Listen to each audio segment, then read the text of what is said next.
और दबा के बजाओ ठेका दहनवाना हाथ दबाओ और दबाओ ऐसे ना दबी हथेली से दबेला छत पर बोलाओ कहानी 1 बजे रात में पूरा में दबाओ कहानी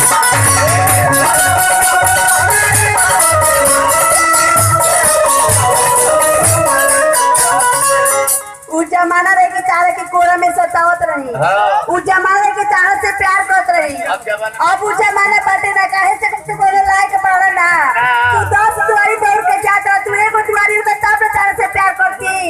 तू जा कहीं दूसरे जगह पे तर से प्यार वर करी ना कहीं सुबह भर पानी में डूब के काहे ने को मर जा छोरवा में छोरवा कटाऊ ले पीकी हेलो एको बम कर भाई छोरवा में छोरवा कटाऊ ले पीकी अब कहे बना हो गया खबर से रहे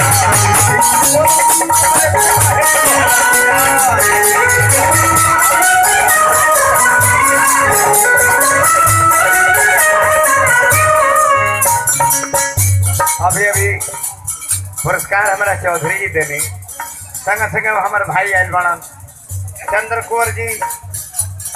ये भागलपुर के नीचे जब देगा बाखरपुर दियारा से लेके पूरी चाल क्षेत्र में एक नाम सुन बोलो चंद्र कुंवर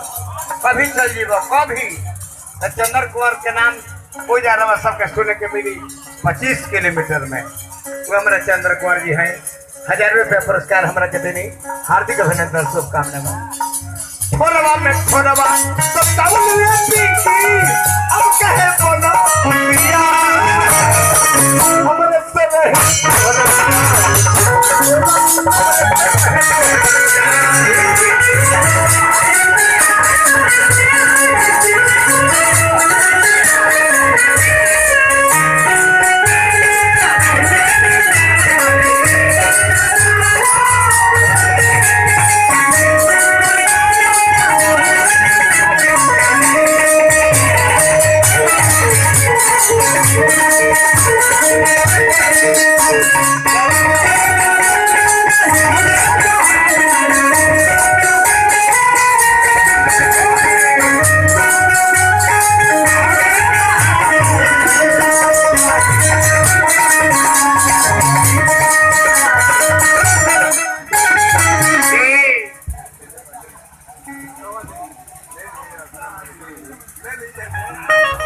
अपने मन के लिए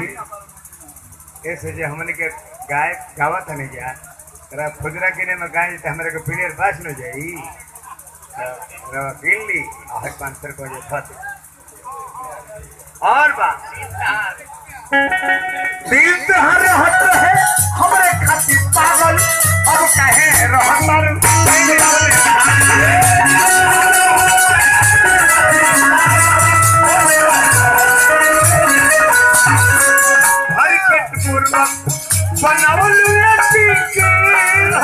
अब कहे तो न होशियार हमारे से रहे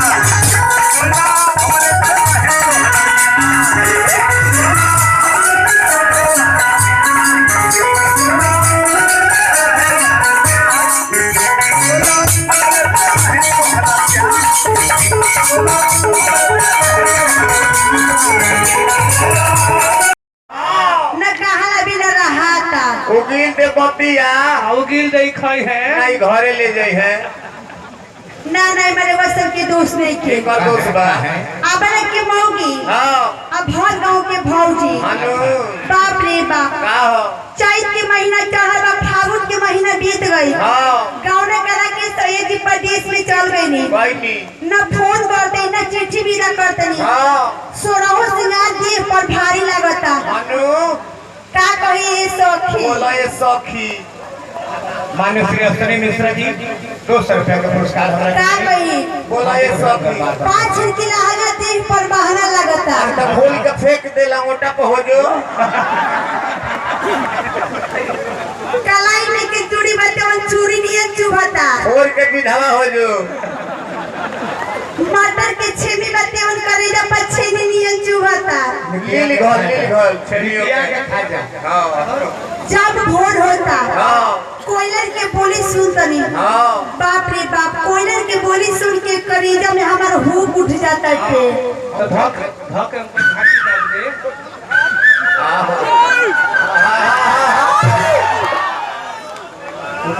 कोयलर के बोली सुन के तनिको निक नहीं लागत। का कही बड़ा के बोली सुन बे। ला अभी अभी हमारा मुन्ना कुमार जी 100 रुपया पुरस्कार देनी जेकर भगिना विकास तिवारी जी आज ऑल इंडिया चैनल के विजेता बड़ा विकास तिवारी जी के मामा है से मुन्ना जी हार्दिक अभिनंदन करता कहे के भाव की चैत महीना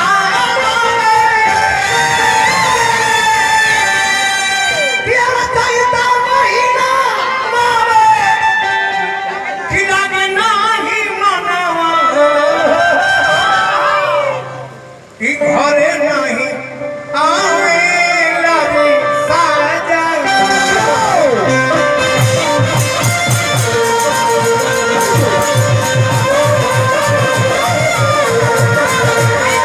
ये लाइव प्रदर्शन हो के 500 रुपया पुरस्कार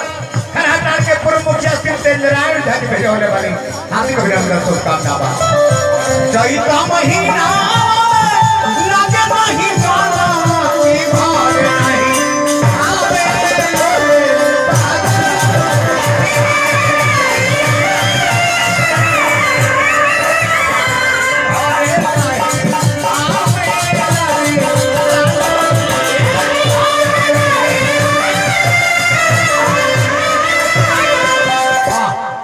अभी अभी जवही के ग्राम प्रधान साहब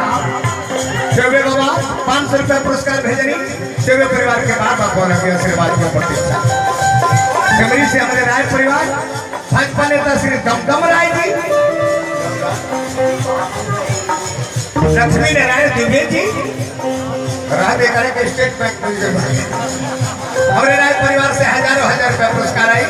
और लक्ष्मी नारायण दुबे जी के माध्यम